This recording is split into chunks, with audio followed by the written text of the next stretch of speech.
Tá, então a gente está gravando, gente. Depois eu vou disponibilizar para vocês no Moodle o link para vocês poderem assistir a aula. Então, como eu comentei com vocês, eu tinha a intenção de, no início, fazer presencial, né? Mas como saiu a portaria, a gente vai ter que fazer remoto pelo menos até o dia 7 de fevereiro. Aí, só que assim, eu vou estar participando de um congresso do dia 6 ao dia 12. Então, nesta semana, entre 6 e 12, a gente não vai ter aula. Aí eu vou aguardar. Se sair uma nova portaria adiando ainda o presencial, a gente continua remoto. Se puder voltar para o presencial, aí a gente volta. Então, eu vou esperar. Outra coisa, tá? Eu vou compartilhar minha tela com vocês para dizer o que eu coloquei ali no Moodle.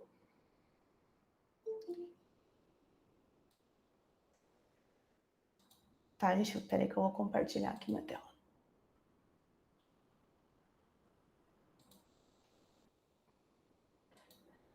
Tá, então aqui eu coloquei, na verdade, só informações básicas a respeito da disciplina, tá? A nossa bibliografia básica é o livro do Stewart, o Galois Theory. Eu estou usando a terceira edição, mas tem uma edição mais nova, só que eu estou usando a edição que tem na biblioteca. Se alguém quiser o livro físico, tem lá. Mas se alguém quiser também pegar para estudar a edição mais nova, não tem problema, tá? É uma edição que tem até coisas corrigidas, porque a terceira edição tem alguns errinhos. Aí eu coloquei aqui como é que vai ser as nossas avaliações, tá? A gente vai ter 2 provas, a gente vai combinar isso no decorrer do semestre, e também eu gostaria que essas provas fossem presenciais. Se não for possível mesmo, daí a gente faz de forma remota, mas vou esperar para ver se vai dar para fazer presencial. E a média de vocês é média aritmética das 2 provas.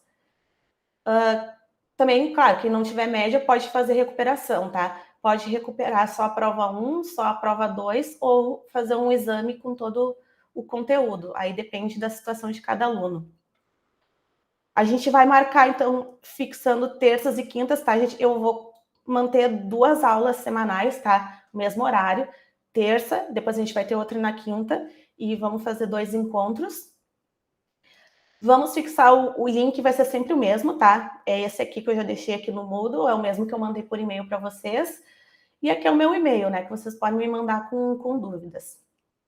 Aqui está o livro do Stewart.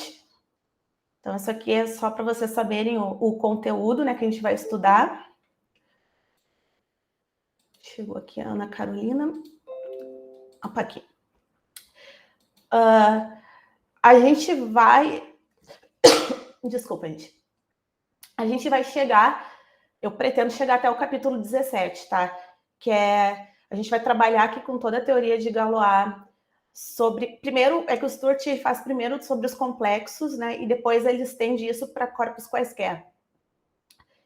Na verdade, quando tu estende para corpos quaisquer, a teoria é só a gente ver o que fica diferente. Quando a gente sai dos complexos, que é um corpo ali algebricamente fechado de característica zero, e vai para um corpo qualquer, o que muda? É pouca coisa, tá? Então, esses 2 capítulos é basicamente para a gente entender o que acontece quando se estende para um corpo qualquer.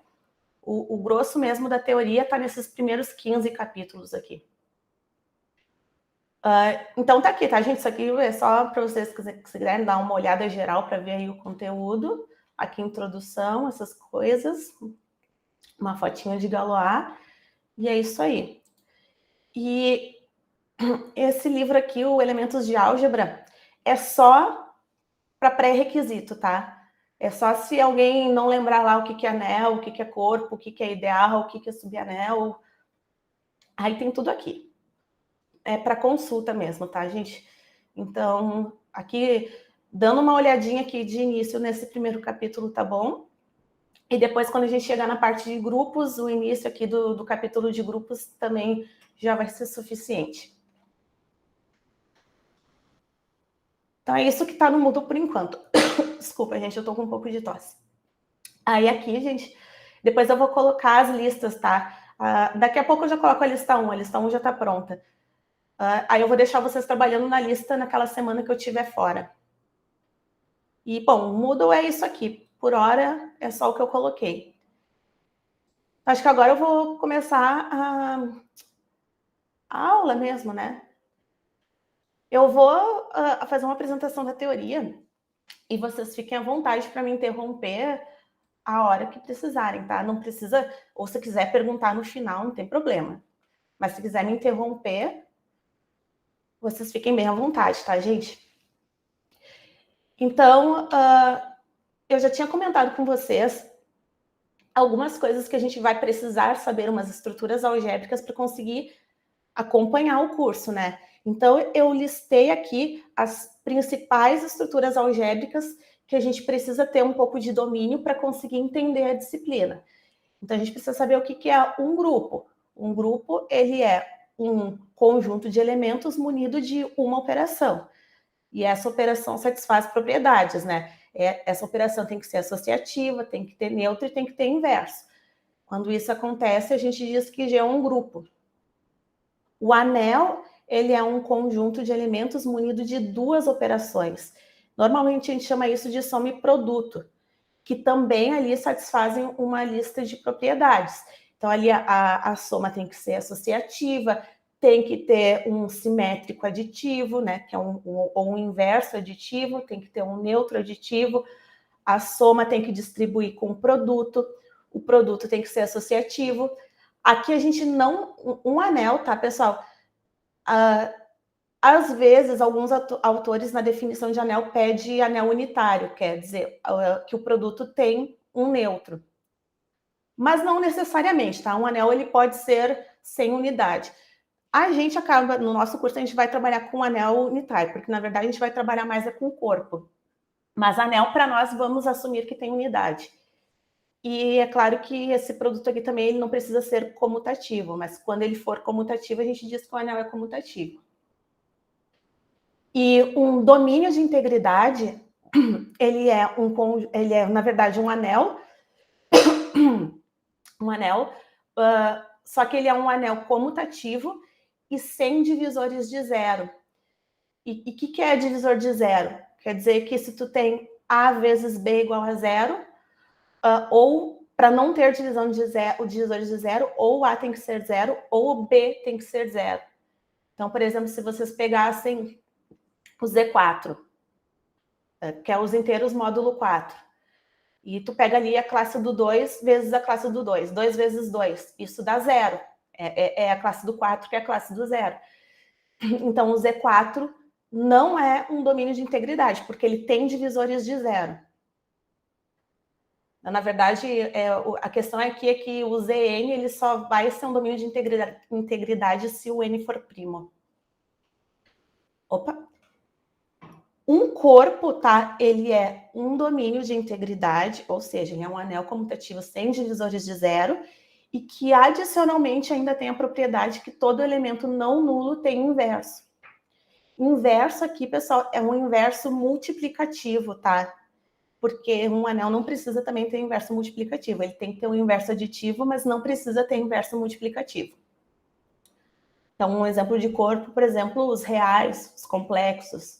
Isso aí não tem divisores de zero e todo elemento tem inverso. Os inteiros, não. Inteiros é anel. Os inteiros é anel. Deixa eu pensar. Assim, os inteiros é anel, mas não é corpo, porque não tem inverso multiplicativo, né? Por exemplo, 2. O inverso do 2 é 1/2 que não tá ali. Espaço vetorial, tá? É uma estrutura algébrica que tem aqui um conjunto de elementos, duas operações, uma operação soma e uma operação multiplicação por escalar. Os escalares aqui são tomados em um corpo. Então, também ele tem uma série de propriedades. Bom, então, feito isso, eu fiz aqui uma cadeia de conjuntos numéricos só para a gente entender as subestruturas que estão ali, né, subentendidas. Os naturais estão contidos nos inteiros, mas somente como subconjunto, tá? Que não tem estrutura de subcorpo nem de subanel, é só subconjunto. Agora, os inteiros contidos nos racionais é subanel, que os inteiros, né, na verdade, eles têm estrutura de anel, mas não têm estrutura de corpo.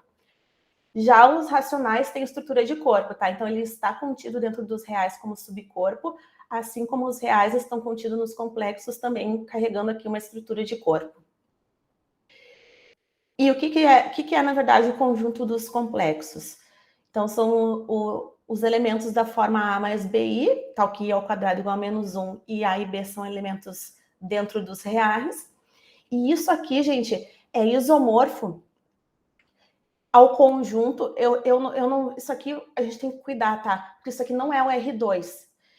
Isso aqui é um conjunto que tu tem aqui duas coordenadas com A e B dentro dos reais, mas as operações, para isso aqui ser um isomorfismo, as operações aqui é que tu soma coordenada a coordenada, e a multiplicação, ela não é coordenada a coordenada. A multiplicação aqui é a multiplicação que dá a estrutura de corpo para esse conjunto aqui.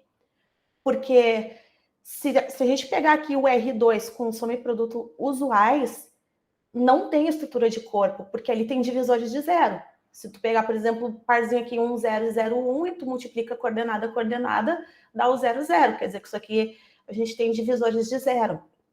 Então, tomem cuidado, tá? Porque, primeiro, produto cartesiano de corpo não precisa ser corpo, né? Isso depende muito da operação que está envolvida ali. Os reais sozinhos são corpo, mas R2 com soma e produtos vais não é corpo. Então, é com essa operação aqui, essas duas operações definidas, que a gente tem esses isomorfismos de corpos, dos complexos. Tanto que a gente representa um elemento dos complexos no R2, né? Pensando em representação geométrica. Mas o isomorfismo entre eles como corpos é mediante essas duas operações. Bem, exemplo. Então, se eu pego o conjunto A mais BI com A e B inteiros, isso é subanel de C, mas não é subcorpo. E por que não é subcorpo? Porque, por exemplo, o 2 está ali dentro, que é um valor inteiro, mas o seu inverso multiplicativo não está ali dentro. Então, isso aqui não tem estrutura de corpo. E dá uma revisadinha nos homomorfismos, tá? Homomorfismo de grupos é uma aplicação de um grupo em outro grupo que preserva a operação.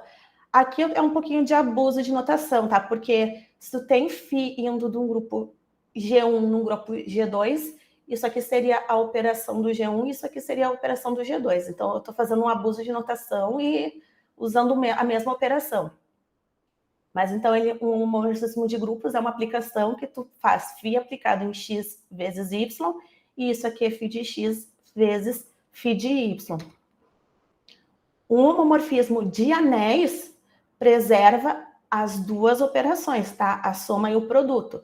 Então, o φ de x mais y é φ de x mais φ de y, e φ de x vezes y é φ de x vezes φ de y. E o homomorfismo de corpos é a mesma coisa de anéis, tá, gente? Porque um corpo é um caso particular de anel. E homomorfismo de K espaços vetoriais preserva a soma, quer dizer que φ aplicado em x mais y é φ de x mais φ de y. E aqui preserva a multiplicação por escalar, no sentido de tu aplicar φ. Esse casinho aqui é um escalar do corpo. Então, φ, um casinho vezes x, isso aqui tem que ser igual ao casinho vezes a imagem φ de x. É como se o escalarzinho pulasse para fora da φ. Então, isso aqui é um homomorfismo de K espaços vetoriais. Então, quando a gente fala também em homomorfismo e isomorfismo, aí a gente tem que cuidar qual é a estrutura que a gente está trabalhando para saber o que precisa demonstrar. Bom, dicionáriozinho, tá, gente? Monomorfismo é homomorfismo injetor. Epimorfismo é homomorfismo sobrejetor. Isomorfismo é um homomorfismo bijetor. Automorfismo é um isomorfismo da estrutura nela própria. Não importa se estou falando de grupos de anéis ou de K espaços vetoriais. É uma coisa que vai ser do grupo G no próprio grupo G, do anel R no próprio R, do corpo no próprio corpo, do K espaço vetorial no K espaço vetorial. Então, um exemplo, isso aqui eu deixo como exercício para vocês provarem, tá? Que quando tu pega um elemento aqui dentro dos complexos, leva no conjugado, isso aqui é um automorfismo, né? Ou seja, ele é um homomorfismo bijetor que vai de C em C, tá? É bem fácil de provar isso aí. E aí agora, pessoal, eu vou fazer uma introdução para vocês na parte de solubilidade por radicais. A ideia, tá, da teoria de Galois, que é o que a gente vai ver no decorrer do curso, é a gente provar que polinômios de grau 5 ou mais não são solúveis por radicais, no sentido que a gente não consegue expressar as raízes em termos de fórmulas envolvendo os coeficientes do polinômio. Então, primeiro, vamos ver como é que a gente deduz as fórmulas até grau 4. Então, grau 1, pega aqui uma equação polinomial do primeiro grau. AT mais B igual a zero, aí é óbvio que a gente expressa a raiz como, claro, considerando aqui o A diferente de zero, para que isso aqui tenha grau 1, né? Se o A for igual a zero, isso aqui vai ser uma constante. Então, o T aqui eu posso expressar ele como menos B sobre A, uma raiz. O grau 2, na verdade, aqui é a dedução da fórmula de Bhaskara. Então, a gente considera uma equação polinomial do tipo AT ao quadrado mais BT mais C igual a zero. Aqui a gente só pede que o A seja diferente de zero para garantir que isso aqui tem grau 2. E para facilitar as contas, qualquer polinômio que a gente esteja tomando, a gente pode transformar ele em um polinômio mônico. O polinômio mônico é aquele que o coeficiente, né, do termo de maior grau é 1. Porque o que a gente está fazendo aqui é calcular a raiz, tá, gente? Então, assim, ó, embora esses dois polinômios aqui não sejam iguais, porque eles diferem de uma constante, graficamente, né, isso dá um efeito de alongar ou achatar o gráfico, ou ainda refletir o gráfico do polinômio, né, quando tu multiplica ele por uma constante. Mas as raízes são as mesmas. Então, não estou dizendo que os polinômios são iguais, eu estou dizendo que eles têm as mesmas raízes, que é o que a gente quer estar interessado aqui em calcular. As raízes. Então, para esse polinômio aqui, a gente vai completar quadrados. Então, aqui eu vou somar e subtrair o termo b ao quadrado sobre 4a, de forma que quando a gente faz isso, eu consigo um quadrado perfeito aqui do lado esquerdo. Então, aqui é só uma questão de agrupar os termos e transformar isso num quadrado perfeito. Aí, agora, para o lado direito da equação, a gente faz um MMC aqui, bota um denominador comum, extrai as raízes, né? Daqui para cá a gente só está extraindo as raízes e isola o T. Pronto. Saiu aí a fórmula de Bhaskara. Então, aqui a gente consegue descrever as duas raízes do polinômio de segundo grau. Que todo mundo conhece, né? A fórmula de Bhaskara. Então, agora a gente vai para o que normalmente ou que é menos conhecido, que é menos famoso, né? Que é a dedução da fórmula de Cardano, que é para a gente determinar raízes de um polinômio de grau 3. Eu já estou supondo de partida que ele é mônico, tá? Que é aquela coisa que eu falei para você. Se não for, tu divide ali pelo coeficiente de maior grau e transforma ele no mônico. Essa mudança, então, agora para esse polinômio que está aqui, a gente vai fazer essa mudança de variável. Ela é uma mudança bem apropriada para simplificar o polinômio. Quando faz essa mudança de variável, então aqui, ó, os detalhes eu vou deixar como exercício para vocês completarem, tá? Que é pega o t ali e troca ele por y menos a sobre 3. A é o termo que está aqui multiplicando t ao quadrado. Aí abre aqui essas potências, simplifica o que der para simplificar, agrupa os termos por grau, e aí vocês vão chegar numa expressão desse tipo que está aqui, ó. Essa expressão asterisco, onde o P e o Q estão descritos ali em termos de A, B e C. Tá, gente? Faça isso aí como um exercíciozinho depois. O que eu ganho fazendo essa mudança de variável? Eu consigo pegar qualquer cúbica e transformar ela numa cúbica sem o termo do T ao quadrado. Ou seja, estou trabalhando com uma cúbica mais simples. Então, a ideia dessa mudança de variável é simplificar a cúbica que a gente está trabalhando. E isso pode ser feito para qualquer cúbica. Então, agora a gente vai trabalhar para resolver o caso onde o termo quadrático é nulo, porque é mais fácil. Então, o que eu quero é descrever, dentro dessa equação aqui, as raízes, ou pensando assim, o y, como alguma fórmula envolvendo P e Q. Aqui, gente, eu já vou apresentar para vocês qual é a expressão que funciona, tá? A gente vai considerar o y como sendo uma raiz cúbica de u mais raiz cúbica de v, onde a gente quer saber, né, se existem u e v, tais que o y é dessa forma, e esse u e v dependem apenas dos coeficientes p e q. Ah, por que é raiz cúbica de u mais raiz cúbica de v, não raiz quadrada, ou não raiz quinta, ou raiz dividido por alguma coisa? Porque isso aqui foi o que funcionou, tá? Basicamente, a resposta é essa. Isso aqui é o que funcionou. Não foi deduzido de uma forma tão simples, mas é o que funcionou. Então, se a gente voltar para a equação, essa que está aqui, ó, equação asterisco, e fazer a substituição do y por raiz cúbica de u mais raiz cúbica de v, então fazer a expressão lá. Aí, de novo, é uma questão de abrir as potências e fazer a substituição. A gente vai chegar numa expressão desse tipo aqui, tá? Eu tô dando a ideia geral, tá, gente? As continhas, os pormenores, depois vocês fazem como exercício.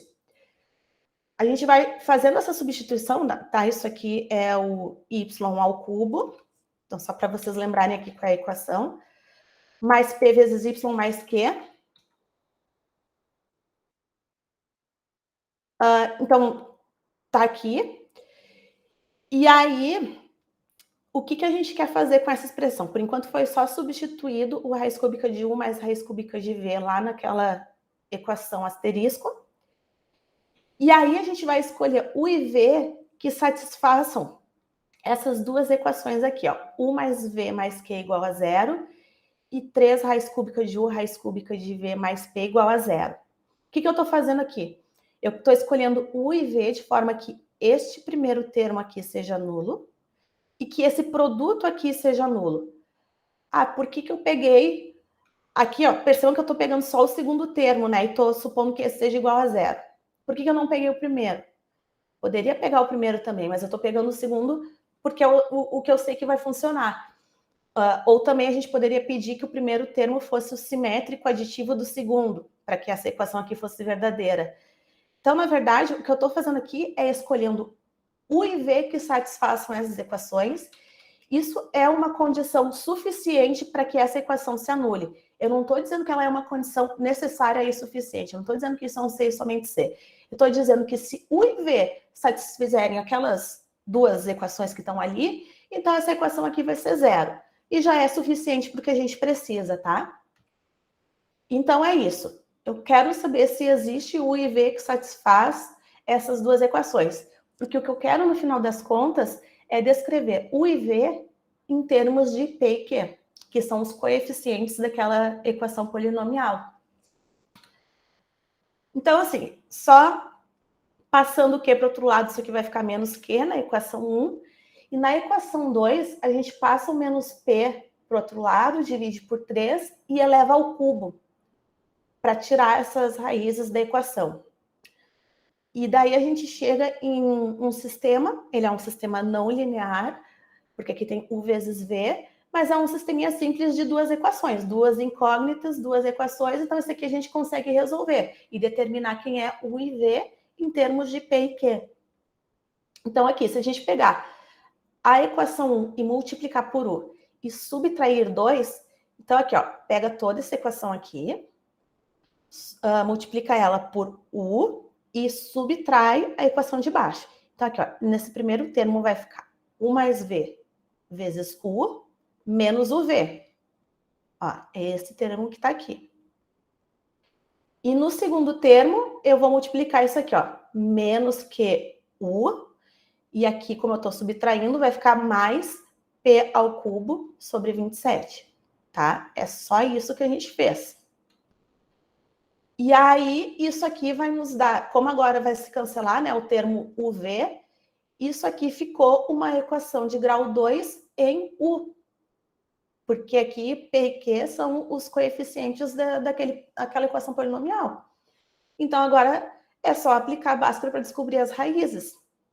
E aí a gente descobre quem é as duas raízes aqui para U. E uma vez que a gente já tem esses valores para U, e ali a gente tem que U mais V tem que ser igual a menos Q, que é a nossa equação 1, a gente descobre os valores para V.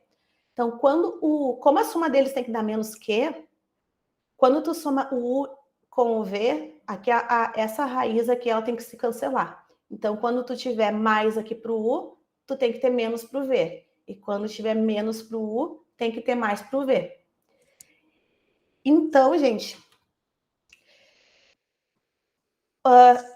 lembra que o Y, de início, eu estava supondo que ele era a raiz cúbica de U mais raiz cúbica de V. E agora eu descobri 2 valores para U e 2 valores para V. Só que agora eu vou sair um pouquinho aqui dos slides só para eu mostrar uma continha para vocês. Eu vou fazer aqui rapidinho, tá? Peraí. Aqui. Deixa eu pegar aqui.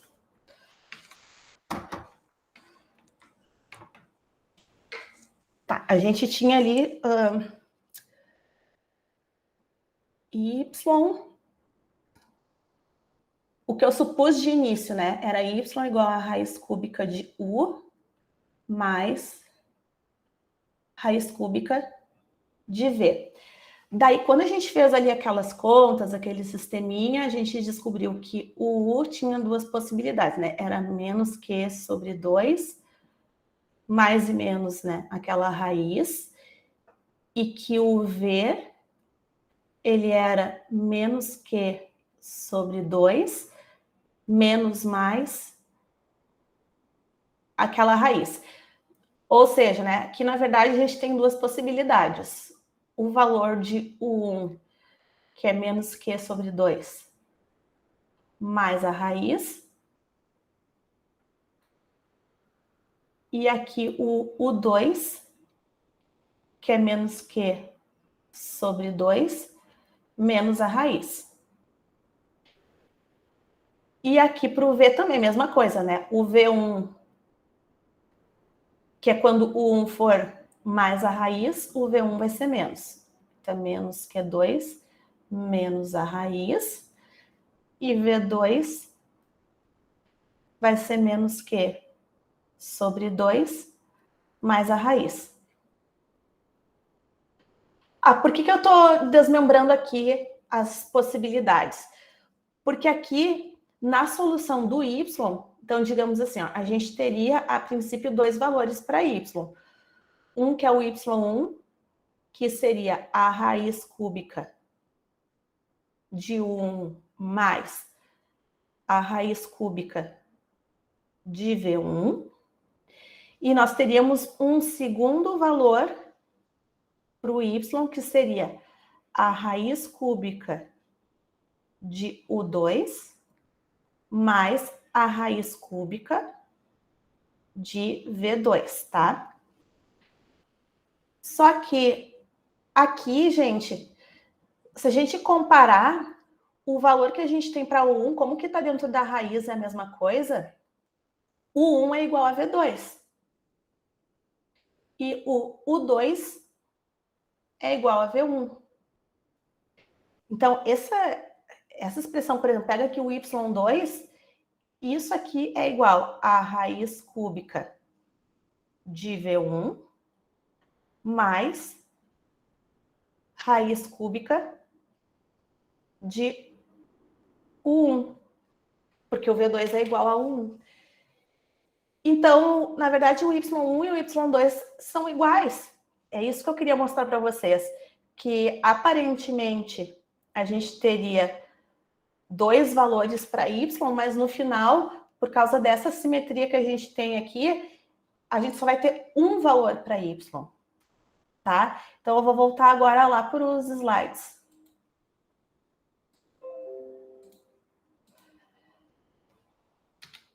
Então, como esse sinal da raiz, ele está apenas permutando U e V, e como eu falei para vocês, no final a gente não tem Y1 e Y2, a gente tem apenas uma raiz que é y. Então, eu vou simplesmente escrever y. Aqui, tanto faz se eu vou botar primeiro V1, depois ou o 1 ou o V1, enfim, tanto faz o que eu vou colocar aqui primeiro dentro da raiz. No final das contas, é isso aqui que a gente vai ter. Essa aqui, então, é a fórmula de Cardano, onde eu peguei aquele U, descrevi ele em termos de P e Q, o V eu também descrevi ele em termos de P e Q, que são coeficientes da minha equação polinomial, aquela lá que tem o termo de grau 2 nulo. Isso me dá uma raiz da cúbica. Tá, eu tenho uma raiz da cúbica em y. Se eu quiser voltar lá para a equação original em t, eu faço de novo aquela substituição de variável, eu faço t igual a y menos a sobre 3 e descubro a raiz lá para a equação em t. Mas isso nos dá uma raiz para a cúbica. Aí, para eu conseguir determinar as outras duas raízes que estão faltando, aí a gente divide o polinômio por t menos 1, baixa para grau 2, aplica a Bhaskara e descobre as outras raízes. Então, é assim que a gente determina raízes de uma cúbica. E essa aqui é a fórmula de Cardano. Na verdade, a ideia sempre de equações polinomiais, né? O que se pensava sempre era a questão de reduzir para o caso anterior, né? Reduzir o grau para aplicar o caso anterior. Tá, gente? Então, vamos agora para o grau 4. Tá, de novo, tá? Eu não vou fazer todos os detalhes, que o grau 4 eu fiz ainda um pouquinho mais direto que o grau 3, porque a ideia que está por trás é muito similar ao que foi feito no grau 3. Então, supondo de novo um polinômio mônico, né, sem perda de generalidade.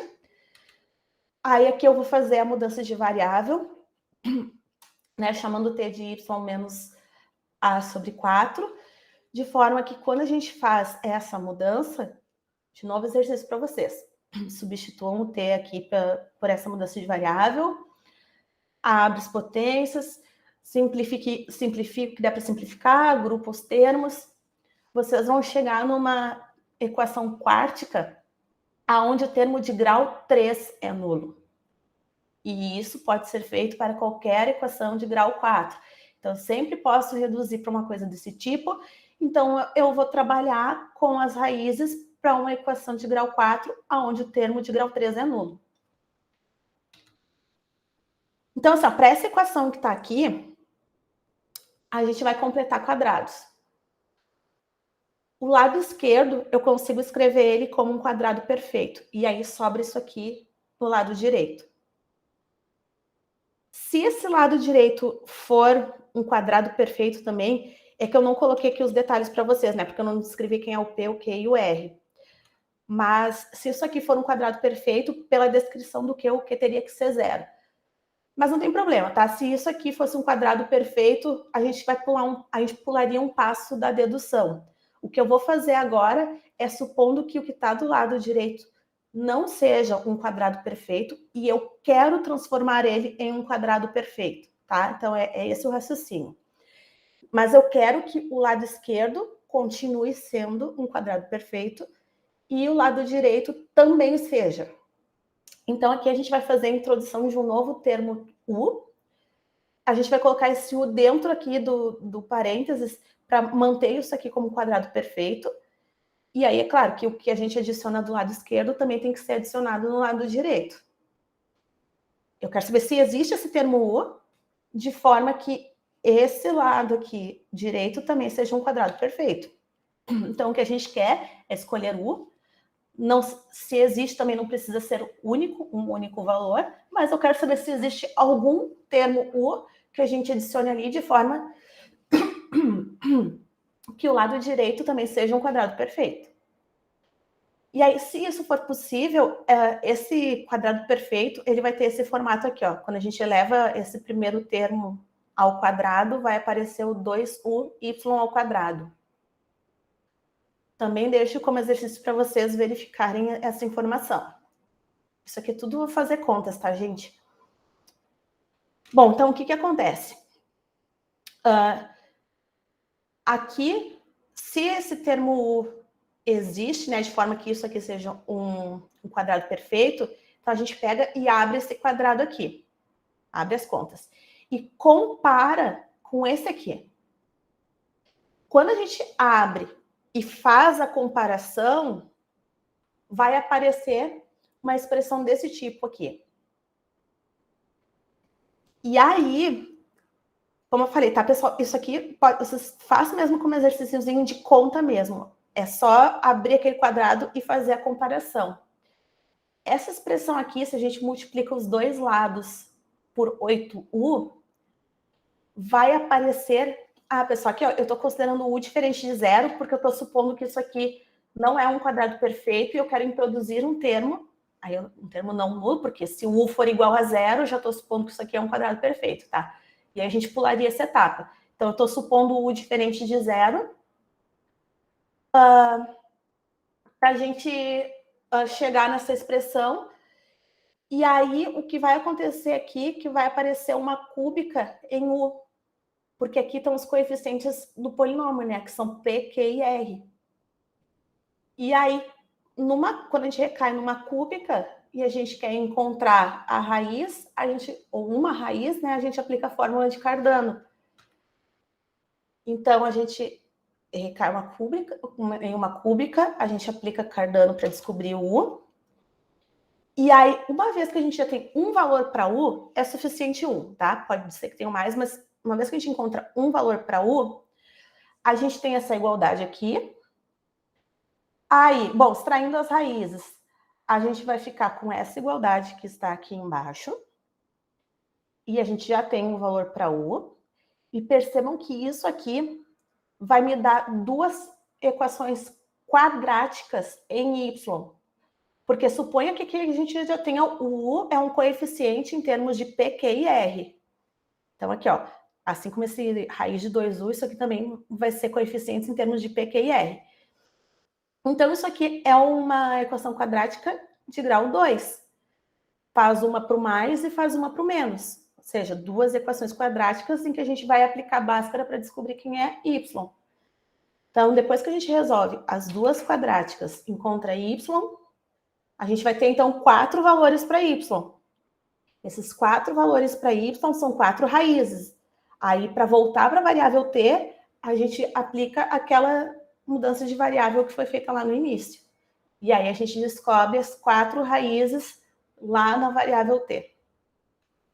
E aí, é assim que a gente calcula raízes de equações de polinomiais de grau 4. E aí, grau 5 ou mais. Aí chega no ponto da nossa disciplina. Galois mostrou que, no caso geral, é impossível expressar as raízes em termos dos coeficientes do polinômio usando expressões radicais, né? Fórmulas. A resposta... Assim, gente, deixa eu conversar um pouquinho aqui com vocês. A questão da solubilidade por radicais não é assim que nenhuma quíntica pode ser expressa por fórmulas, ou nenhuma de grau 6, 7 pode ser. Algumas podem ser expressas por fórmulas. Só que tem uma classe de polinômios de grau 5 para mais que não pode ser expressa por radicais. E aí a resposta por trás disso é teoria de Galois. O polinômio é solúvel por radicais se o seu grupo de Galois for solúvel, e aí tem uma classe de polinômios que o grupo de Galois não é solúvel. Isso que eu falei, essa frase bem pequenininha que eu falei para vocês, a gente vai precisar de praticamente o curso inteiro para conseguir entender, porque daí vocês vão ter que saber o que é uma extensão de Galois, o que é um grupo de Galois, o que é um grupo solúvel, como é que essas coisas se relacionam. Então, aí que está toda a teoria que a gente vai desenvolver. Então, é esse o caminho que a gente vai trilhar. Então, para vocês entenderem qual é o objetivo principal da nossa disciplina. A gente vai desenvolver um monte de álgebra ali para mostrar que as equações polinomiais de grau 5 ou mais não são, em geral, solúveis por radicais, tá? Então é isso aí, gente. Eu acho que foi essa a primeira, digamos assim, introdução. Eu acho que eu falei para vocês o objetivo e o que a gente precisa de pré-requisitos para chegar lá. Então, a minha pergunta é: alguém de vocês ficou com alguma dúvida e quer perguntar alguma coisa? não quiser perguntar agora também, quiser mandar e-mail depois perguntando, não tem problema, tá, gente? Tá, eu vou então, como eu combinei com vocês, tá? Agora eu vou finalizar a gravação, depois eu vou colocar o link para vocês lá no Moodle e aí vocês podem assistir a aula a hora que vocês quiserem, tá? Então eu vou encerrar aqui.